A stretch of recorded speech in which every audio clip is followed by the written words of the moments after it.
স্বাধীন হয়েও এখনও স্বাধীন না।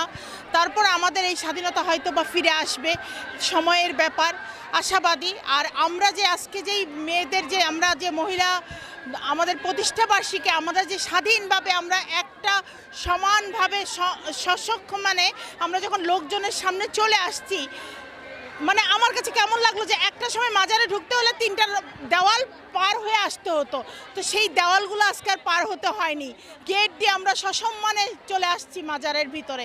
এটা এটা আসলে অনেক বড় পাওয়া আমাদের জন্য। সমস্ত দেশবাসী আর মহিলা দলের উপরে আমার একটাই বার্তা, আসুন আমরা সবাই মিলে শক্ত থাকি। আমাদের তারেক ভাইয়ের যে কথা, তার বার্তাগুলো আমরা মেনে চলি। তার একটাই কথা যে এখনও আমরা কিন্তু স্বাধীন না, আমরা কিন্তু এখনও বিরোধী দলে আছি।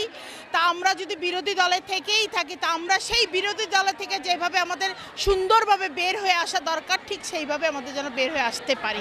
মহিলা একত্রিত করার জন্য আমি চেষ্টা করি, কাজকর্ম করার জন্য বিভিন্ন কাউন্সিলরদের নিয়ে বসি, কথা বলি। তো আশাবাদী ওটাও আমাদের হয়ে যাবে। কিছু গ্যাপ আছে, তো সব জায়গায় কিছু না কিছু গ্যাপ থাকে। তা আমি আমার সাধ্যমতো চেষ্টা করে ইনশাল্লাহ আমি পারবো, আশা